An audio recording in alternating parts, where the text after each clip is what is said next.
For most of human history, collapse did not come with noise. No explosions, no burning skis, no warning signs that anyone understood. Sometimes collapse arrived quietly, so quietly that the people living through it never realized their world was ending.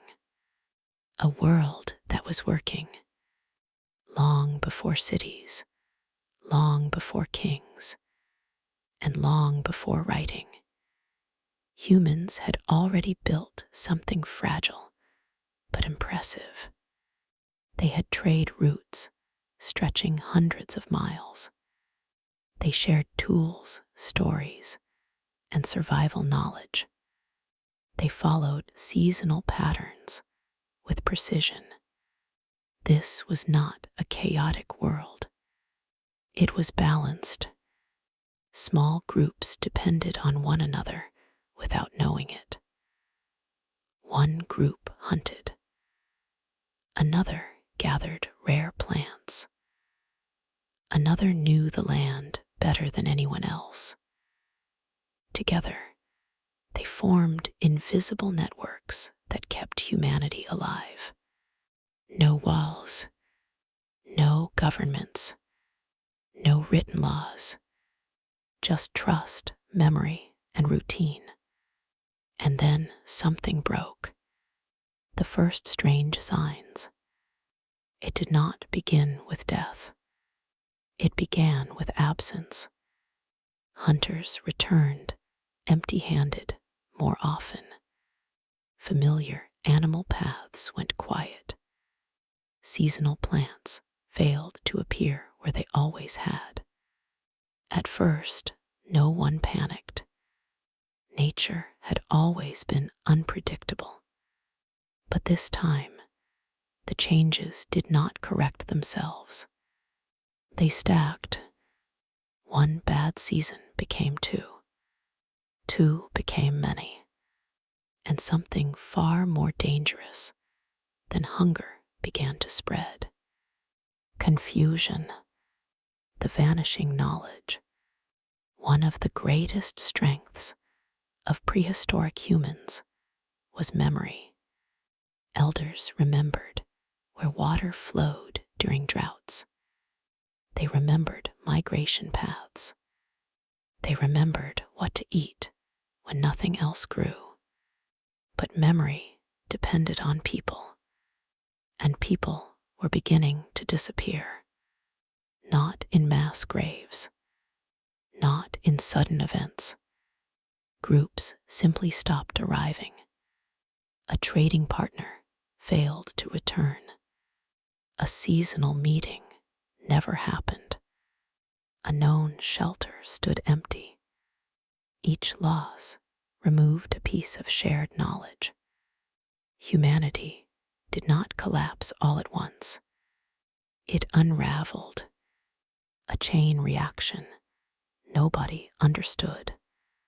When one group vanished, another suffered without knowing why. Stone tools became harder to replace. Certain foods stopped circulating. Old routes became dangerous without guides. This was not environmental collapse alone. It was network collapse, like removing threads from a woven fabric, slowly at first, then all at once.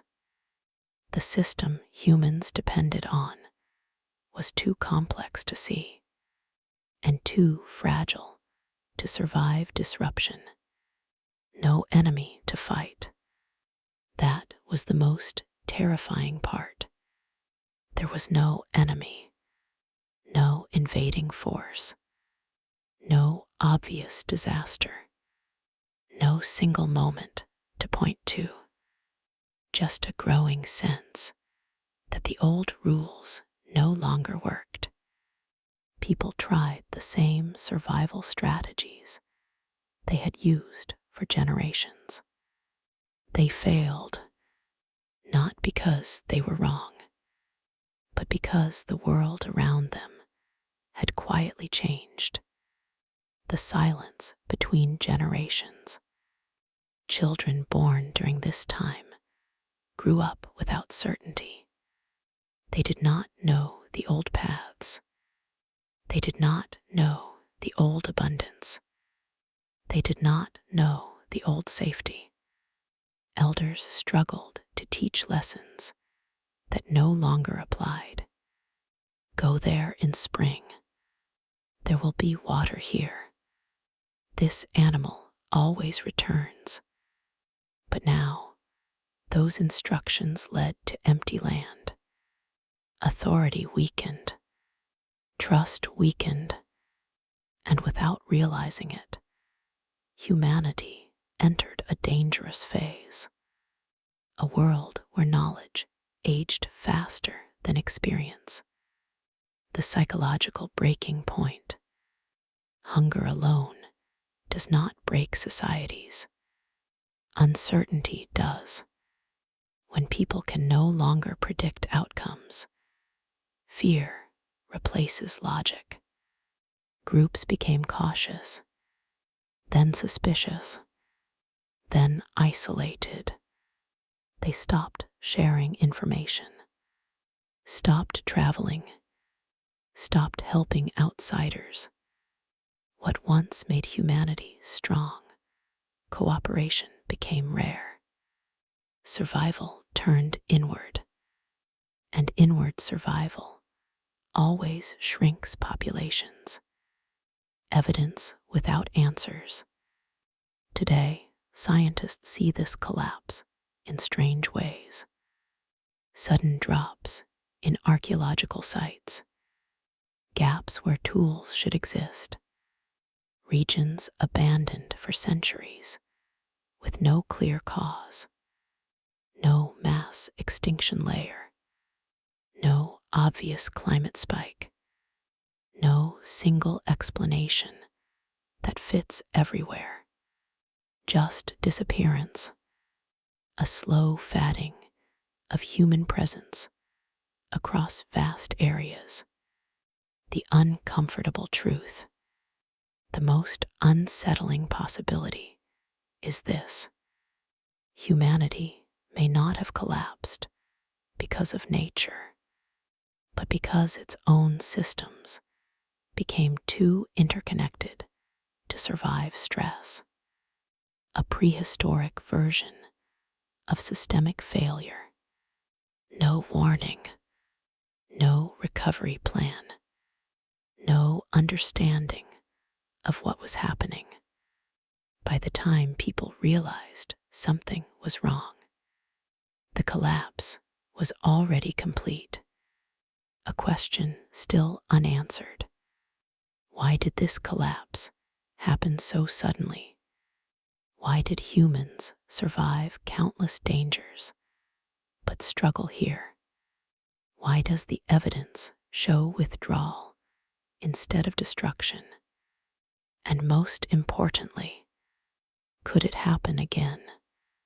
Because if the past teaches us anything, it's this: the most dangerous collapses are not the loud ones. They are the ones we don't recognize until it's too late. If collapse looks sudden in the archaeological record, it is only because we are seeing the final moment. What we do not see is the pressure building underneath, quiet, invisible, and constant. Long before people vanished from the land, their world had already begun to tighten. A climate that did announce itself. This was not an ice age crashing down overnight, not a flood swallowing entire regions in days. The change was subtle. Temperatures shifted just enough to confuse old patterns. Rain arrived too early or too late. Winters stretched longer without becoming extreme. To us, it might look minor, to prehistoric humans, it was destabilizing. Their survival depended on timing, not strength, and timing was slipping out of sync. When seasons stop making sense, animals began migrating differently, not disappearing, just arriving late, leaving early, or taking unfamiliar paths. Plants followed the same pattern. Edible roots matured weeks later than expected. Fruit ripened unevenly. Seeds failed to spread where they once thrived. People who had memorized the land their entire lives suddenly found that memory unreliable. The land was no longer predictable, and unpredictability is the enemy of survival, the trap of local success. Here is where the collapse became dangerous. Some regions still did well. In certain valleys, food remained plentiful. Water sources held steady. Small groups adapted and survived. But this created a false sense of security. Success became local, not shared. People stopped traveling far, stopped maintaining long-distance relationships, stopped exchanging information. Why risk the journey when your own area still worked? This decision made sense, and it slowly destroyed the system. The breakdown of human networks. Prehistoric survival depended on networks, not independence. Groups traded stone types they could not find locally. They shared seasonal warnings. They passed down survival knowledge across generations and distances. When travel decreased, information slowed. When information slowed, mistakes increased. A group might walk into a drought zone without knowing it. Another might wait for animals that no longer came. Another might cling to failing land because they had no news of alternatives. Isolation magnified every problem. Resource competition without war. This collapse was not driven by large-scale violence. There are few signs of mass conflict. Instead, pressure came from overuse. As groups stayed closer to home, they harvested the same areas repeatedly. Game populations declined. Soil weakened. Water sources became unreliable. No one noticed the tipping point because there was no single moment where everything failed, just gradual exhaustion. Children born into a narrow world. A generation grew up knowing less than the one before it. They learned fewer routes, met fewer outsiders, heard fewer stories of distant lands. Their mental map of the world was smaller. This mattered more than anyone realized. When disaster strikes, options save lives, and options were disappearing. A world without redundancy. Modern systems survive because they have backups. Prehistoric systems did not. If one hunting ground failed, another had to work. If one water source dried, another had to exist. But as climate patterns shifted, multiple systems weakened at the same time. Not everywhere, but often enough. This created a world with no safety net. One bad decision could doom an entire group. The slow loss of trust. As survival became harder, trust eroded. Groups encountering strangers became cautious. Was this person a threat? A burden? A competitor? Helping outsiders became risky. So people helped less. The social glue that held humanity together weakened. And once trust breaks, recovery becomes nearly impossible.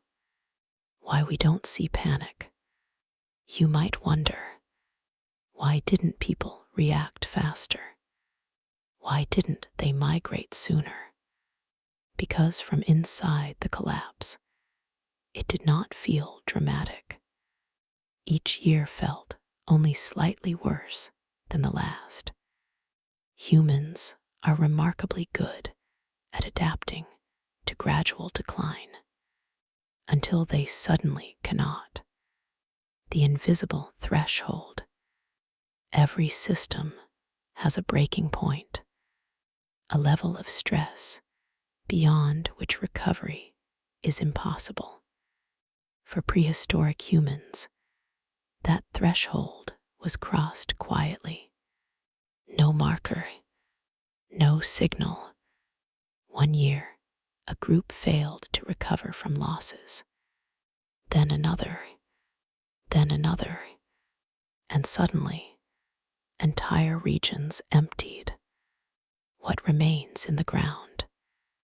Archaeologists find tools abandoned mid-use, campsites never reused, paths that end without explanation. These are not signs of sudden death. They are signs of withdrawal. People walking away from land they could no longer depend on. But walking away to where? That is the mystery, the question that refuses to go away. If people left, where did they go? If they died, why is there so little evidence? If they adapted, why do we see such a long silence afterward? The answers do not point to one disaster. They point to something far more unsettling. A collapse caused by slow pressure, poor information, and shrinking choices. By the time the collapse became visible, the damage was already done. But the most uncomfortable truth is this: nature may not have been the main cause.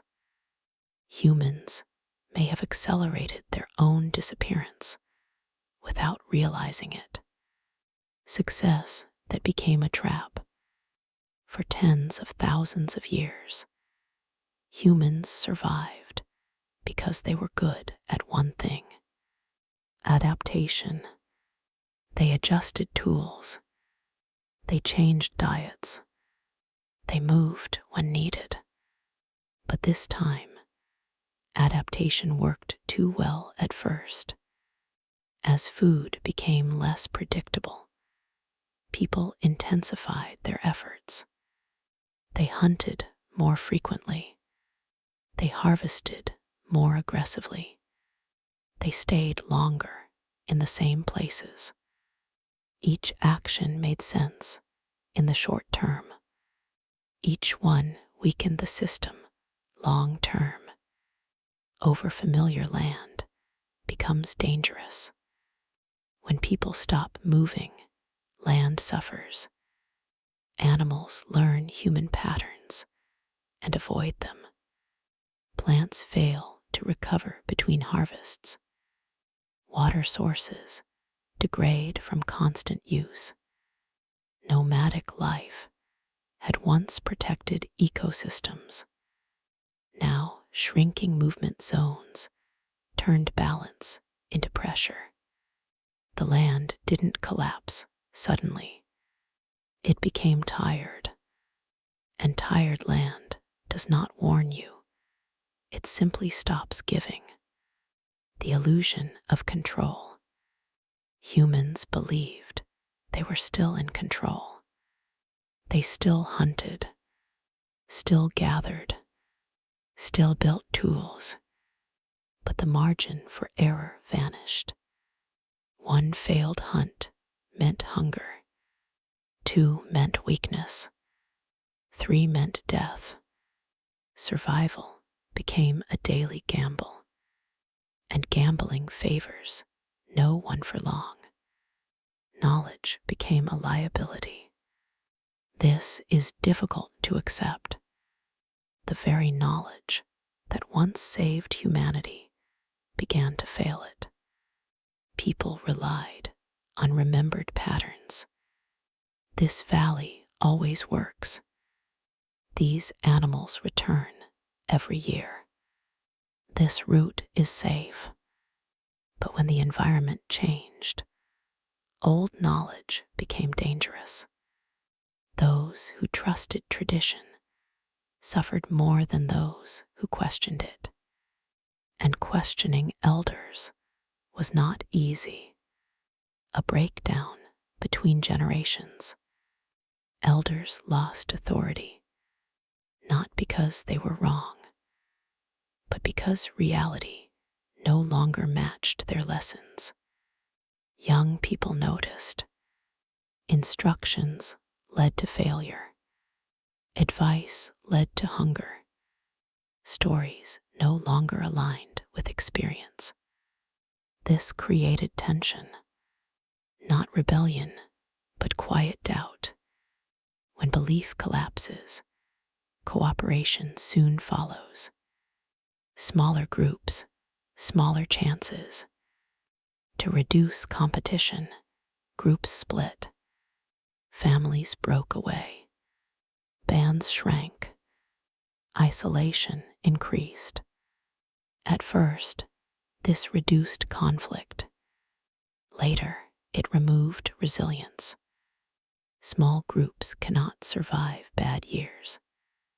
They have fewer skills, less genetic diversity, less support.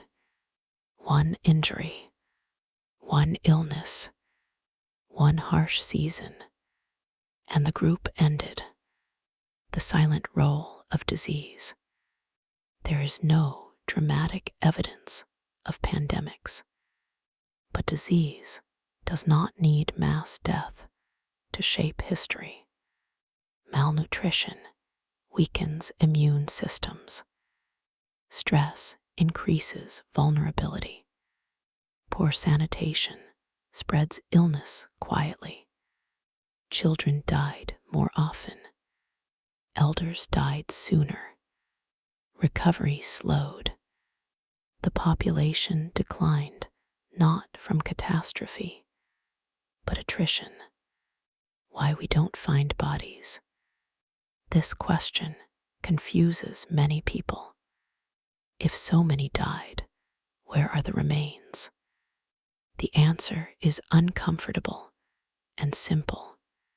Small groups die quietly. Bodies are scattered, consumed by animals, decomposed without burial.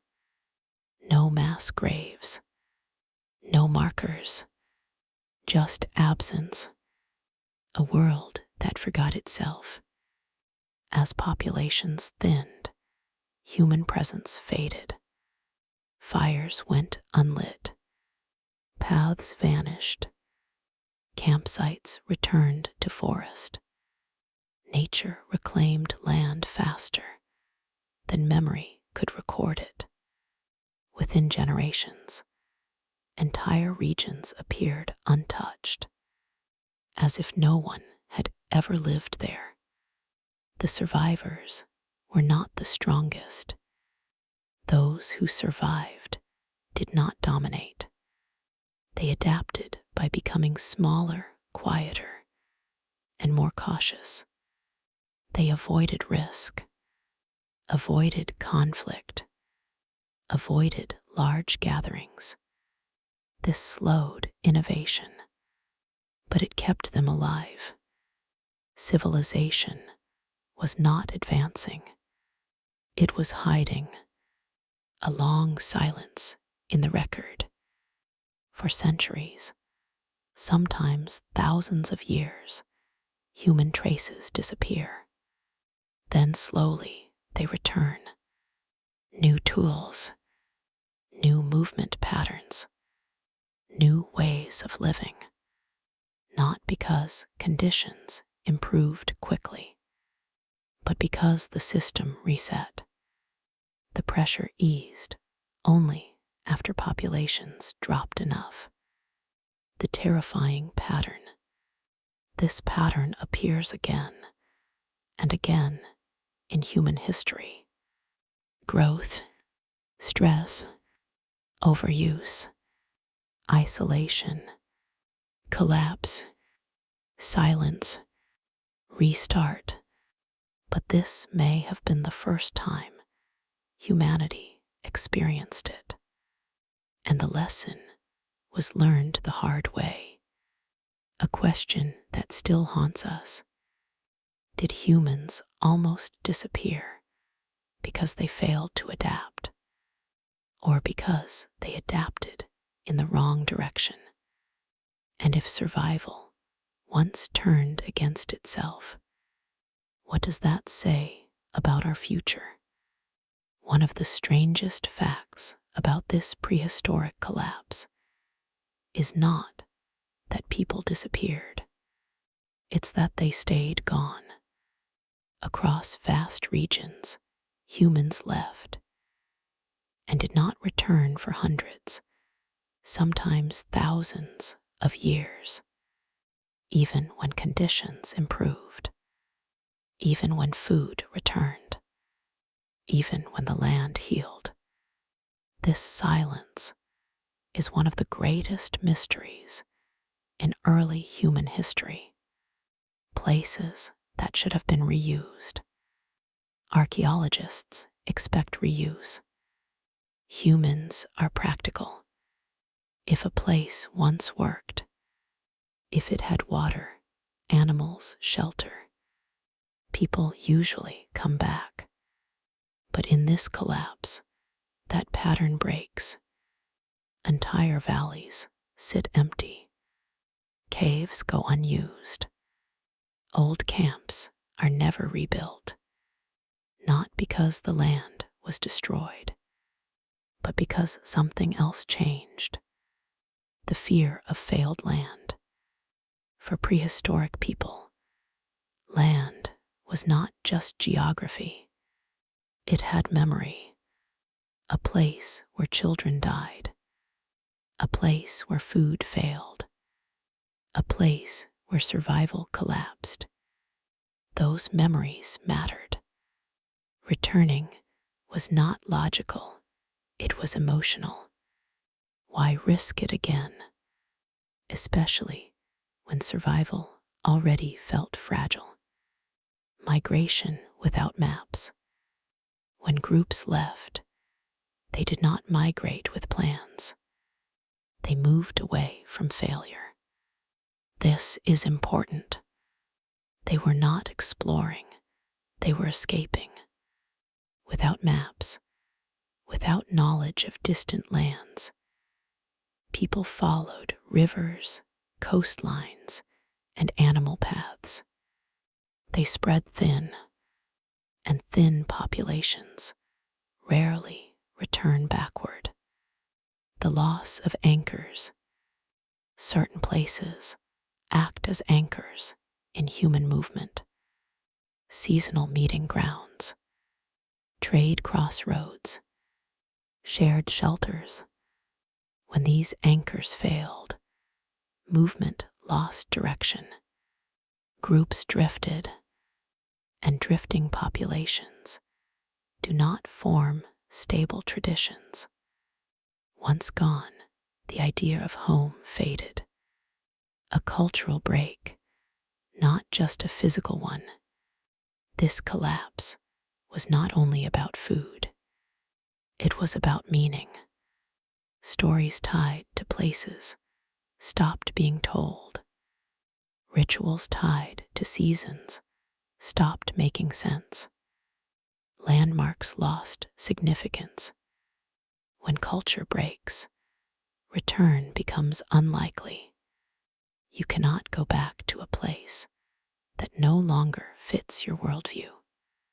The danger of success elsewhere. Some groups did find new stability. Coastal regions offered fish. Forests offered new plants. Open plains offered different game. Once adapted, returning inland offered no advantage. Why go back to risk? Survival encourages loyalty to what works now, not what worked before. Generations without memory. After a few generations, memory vanished. Children grew up hearing no stories of the abandoned lands. To them, those places were unknown, not lost. And unknown places are dangerous. So they stayed empty. What the tools tell us. Archaeologists notice something critical. Tools chain. New styles appear far from old sites. Materials shift. Techniques simplify, then slowly evolve. This shows continuity of people, but discontinuity of place. Humans survived. Their world did not. Why no one claimed the empty lands? This is the unsettling part. In later periods, humans expand aggressively, but here they hesitate. Why? Because expansion requires confidence, and confidence was broken. When survival feels uncertain, caution dominates. Better known hardship than unknown opportunity. The long recovery nobody sees.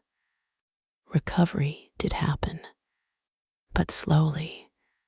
Populations rebuilt. Networks reformed. Knowledge stabilized. Only then did humans begin to explore again.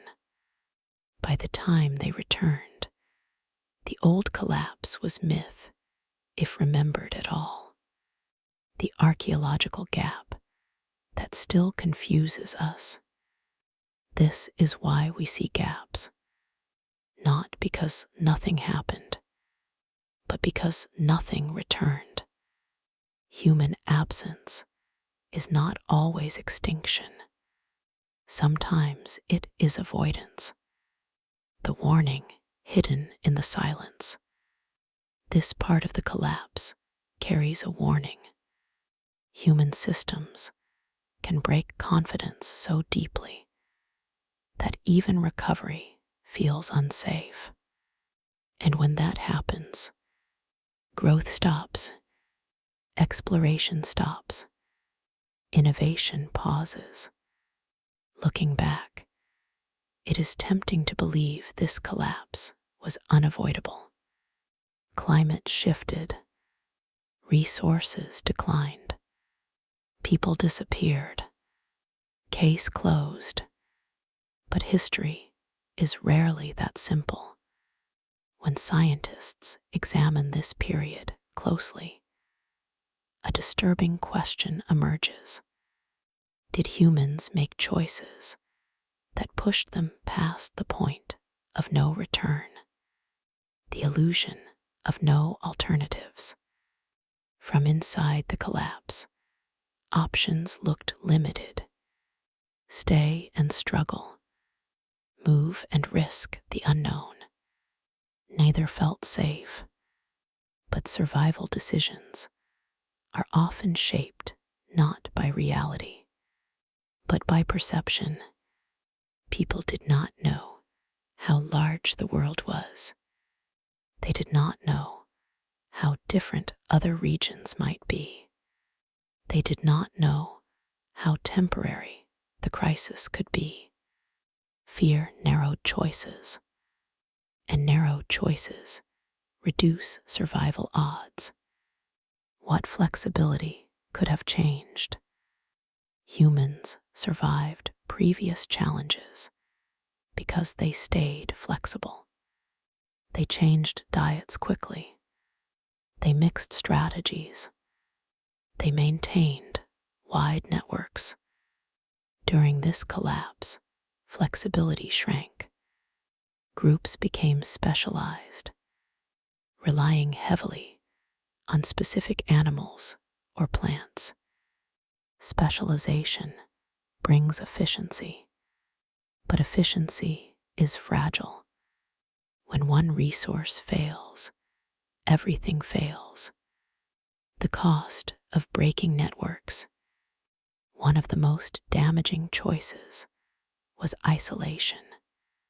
As travel decreased, information slowed. People did not know where conditions were better. They did not know which strategies worked elsewhere. They did not know when environments recovered. Without shared knowledge, mistakes repeated. Each group learned alone, and learning alone is slow. Cooperation was the missing shield. There is little evidence of large-scale cooperation during the worst phase, not because people were cruel, but because trust had eroded. Helping others meant sharing scarce resources, and scarcity breeds protection, not generosity. But cooperation spreads risk. Without it, collapse accelerates. Why no one coordinated migration? Modern humans move populations intentionally. Prehistoric humans did not. There was no concept of organized migration. People moved in response to fear, not strategy. This scattered populations instead of consolidating them. Scattered populations struggle to recover. Could technology have saved them? Some argue better tools could have prevented collapse, but tools depend on resources, and resources were unstable. Innovation slows when survival consumes all energy. People cannot invent when they are hungry. What this collapse teaches us: this was not a failure of intelligence. It was a failure of systems. Human survival depended on balance between movement and stability, between sharing and self-protection, between tradition and change. When that balance tipped, collapse followed. The most uncomfortable insight. Here is the hardest truth. This collapse looks disturbingly familiar. Complex systems, tight interdependence, shrinking margins for error. Humans survived, but barely, and only after the system reset itself through loss. A recovery built on caution. After the collapse, humans changed. They spread more slowly. They relied on fewer connections. They avoided overextension.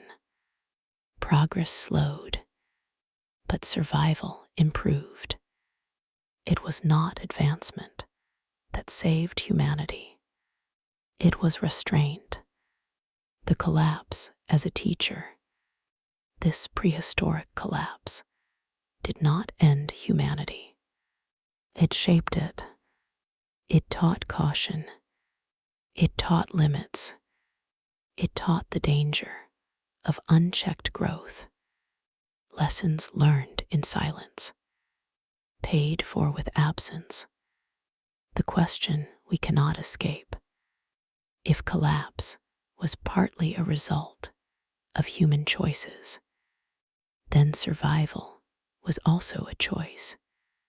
And that means future collapses are not inevitable, but only if we recognize them before they unfold. The collapse did not end the human story. It paused it. For a long time, the world felt empty, not because no one lived on Earth, but because humanity lived smaller, quieter, and farther apart. Then slowly, something changed. Not suddenly, not dramatically, but enough to matter. The first signs of return. Generations after the collapse, humans began to move again. Not rushing, not expanding, testing. Small groups explored beyond familiar territory. They followed rivers farther. They crossed old boundaries cautiously. These were not bold migrations. They were careful steps. Each move asked a question: is the world safe again? A different kind of human. The people who survived the collapse were not the same as those before it. They carried fewer traditions, fewer assumptions, fewer expectations. They trusted experience more than memory. This made them slower, but wiser. They observed longer, moved less frequently, abandoned places sooner if conditions shifted. They no longer believed land was permanent. New networks built carefully. Trade returned, but cautiously. Information moved slowly. Trust rebuilt gradually. People exchanged tools and materials again, but over shorter distances. No vast networks, no dependence on far-off groups. Redundancy mattered now.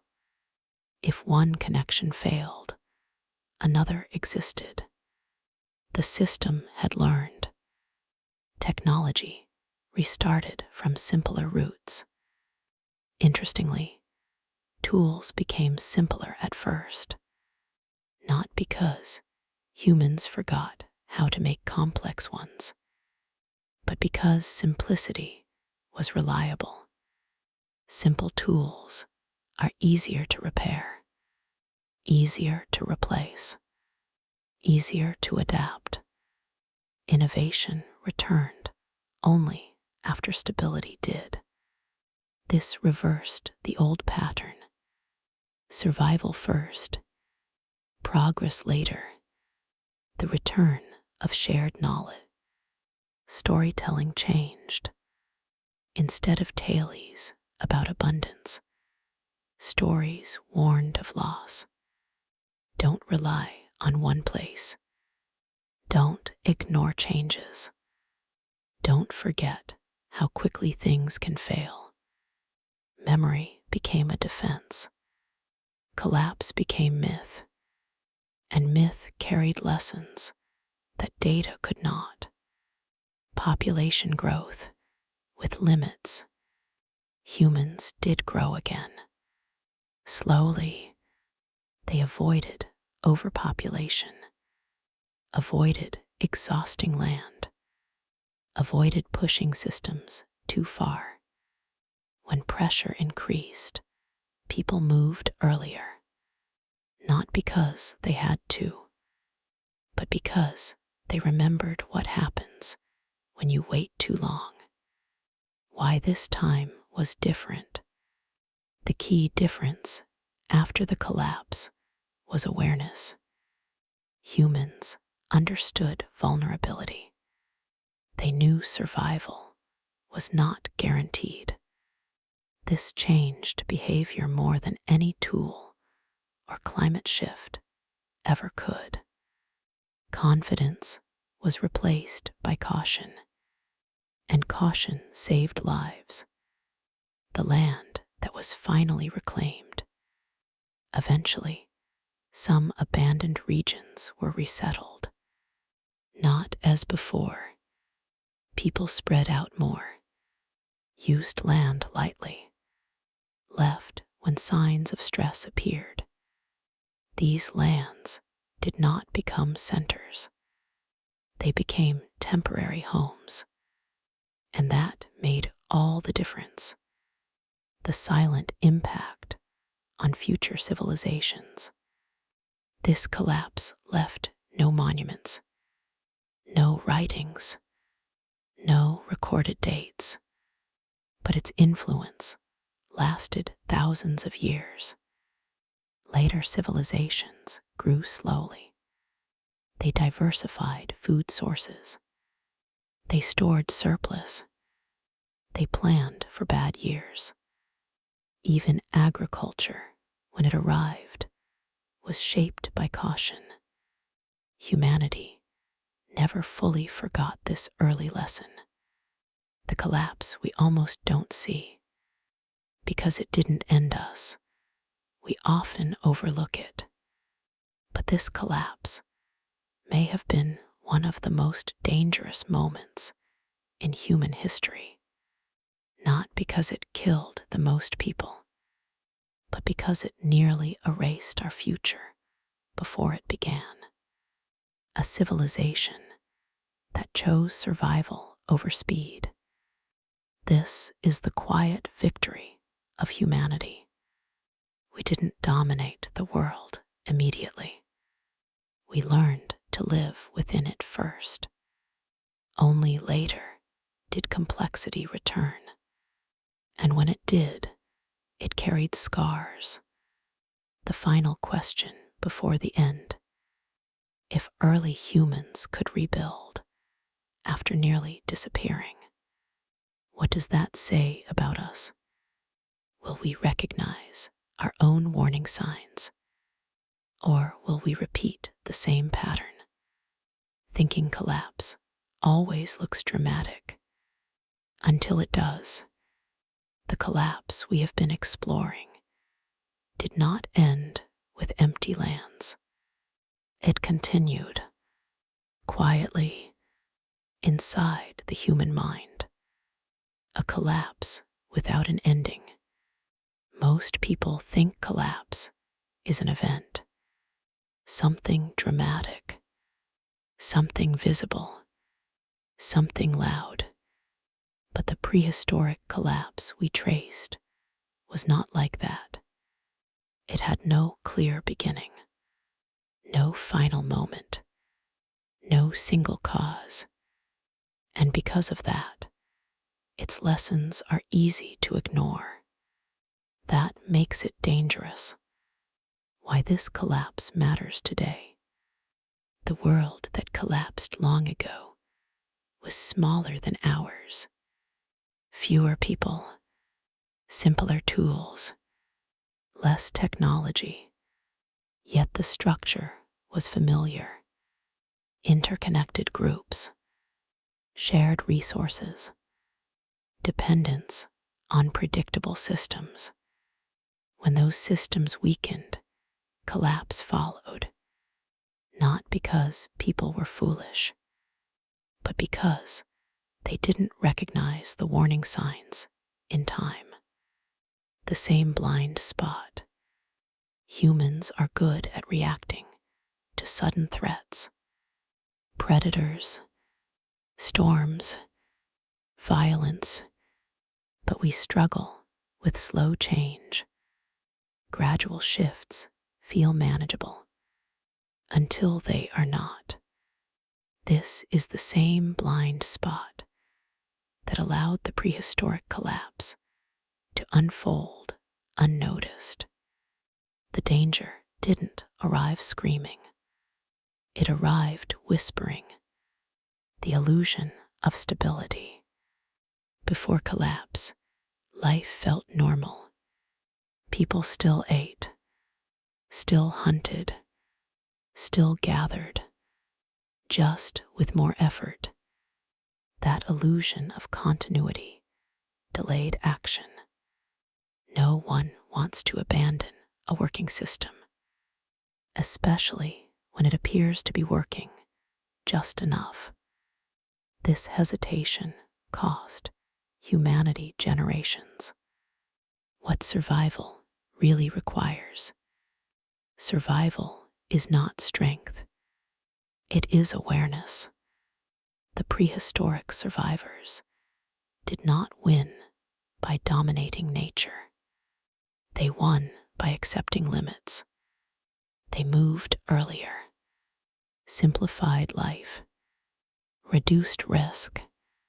They traded ambition for endurance. That choice saved humanity. The price of ignoring limits. Every collapse in history follows the same path. Systems stretch, margins shrink, redundancy disappears. Recovery becomes impossible. By the time collapse becomes obvious, options are gone. The prehistoric collapse followed this exact pattern. So have many others since. Why we prefer dramatic explanations. We like disasters we can see. Asteroids, volcanoes, floods. They feel external, unavoidable. But slow collapse forces us to confront responsibility. It asks uncomfortable questions. Did we push too far? Did we ignore signals? Did we mistake stability for safety? These questions are harder to face, so we often look away. The most dangerous myth, the most dangerous belief is this: humanity always adapts. It sounds comforting, but adaptation is not automatic. It requires recognition. The prehistoric collapse shows us that survival is not guaranteed, even for adaptable species. We came close to disappearing, not once, but quietly. What the silence tells us, the long archaeological silence, is not emptiness. It is recovery. Recovery after loss. Recovery after fear. Recovery after realizing the world has limits. That silence bought us time. Time we are still using today. A warning carried across time. This story is not about the past. It is about patterns. Patterns repeat because human behavior repeats. The same instincts that nearly erased us once still guide our decisions now. Growth, efficiency, expansion, none are bad until they crowd out resilience, the choice that always returns. Humanity survived because it chose restraint when it had no other option. The question is, can we choose restraint before we are forced to? Or will we wait, as we did before, until collapse teaches us again? The final truth, the most important lesson of this ancient collapse is simple. The end of the world rarely looks like the end. It looks like normal life, getting slightly harder every year, until one day it doesn't recover. Why this story matters. Because the greatest collapses don't announce themselves. They don't warn. They don't wait. They simply continue until someone notices. This collapse nearly erased us. Not with fire, not with ice, but with silence. And silence, once ignored, can return.